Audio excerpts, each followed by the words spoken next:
कोणताही व्यवसाय वाढवायचा असेल तर मार्केटिंग करावंच लागतं। मार्केटिंगमध्ये 4P चा अतिशय महत्त्वाचा रोल असतो। यामध्ये प्रोडक्ट, प्राइस, प्लेस आणि प्रमोशनचा समावेश आहे। व्यावसायिकाला त्याच्या स्पर्धकांपेक्षा अधिक वेगाने व्यवसायाचा विस्तार करायचा असेल तर या 4ही P चा मार्केटिंगसाठी वापर करावा लागतो। या 4P चा वापर करून भारतातल्या FMCG कंपन्यांनी क्रांती केली। किंमत कमी असेल तर लोक पहिल्यांदा ती वस्तू खरेदी करतात। प्रोडक्ट चांगला असेल तर ग्राहक ती वस्तू पुन्हा पुन्हा वापरतात। कालांतराने त्यांना त्या वस्तूची सवय लागते।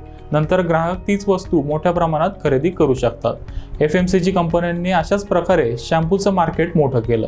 आता अशाच प्रकारे म्युच्युअल फंड इंडस्ट्रीचा विस्तार होण्याची शक्यता आहे। SIP ची रक्कम कमीत कमी करून सर्वसामान्य गुंतवणूकदार SIP चालू करू शकतील। एकदा त्यांना चांगला अनुभव आला, FD किंवा इतर ॲसेट्स पेक्षा म्युच्युअल फंडमध्ये चांगला रिटर्न मिळाला हे त्यांच्या लक्षात आलं की मग ते म्युच्युअल फंडमध्ये गुंतवणूक वाढवतील। किमान 250 रुपयापासून SIP चालू करता यावी म्हणून सेबीचा प्रयत्न चालू आहे।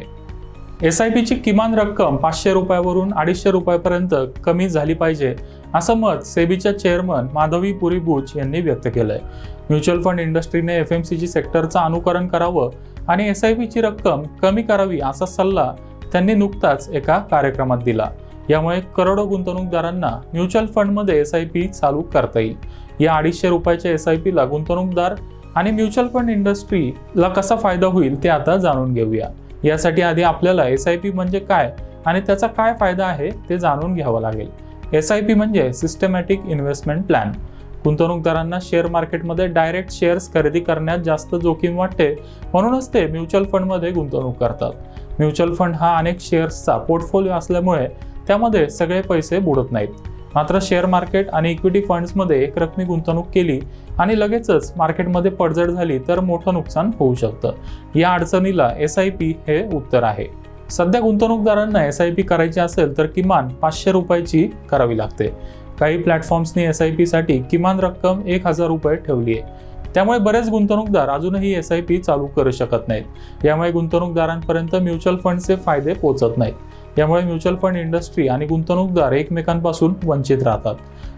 तर काही गुंतवणूकदार केवळ 1 किंवा 2 फंडमध्येच SIP चालू करू शकतात। नेमकं त्याच फंडने चांगली कामगिरी नाही केली तर त्याचं संबंध म्युच्युअल फंड संदर्भात मत खराब होतं।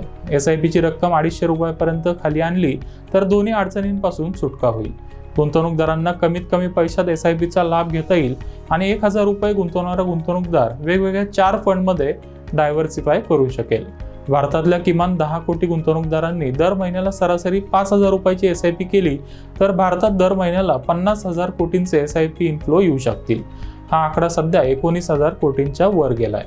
50,000 कोटींचा टप्पा पार करण्यासाठी म्युच्युअल फंड इंडस्ट्रीला 250 रुपयाच्या SIP चा नक्कीच फायदा होईल।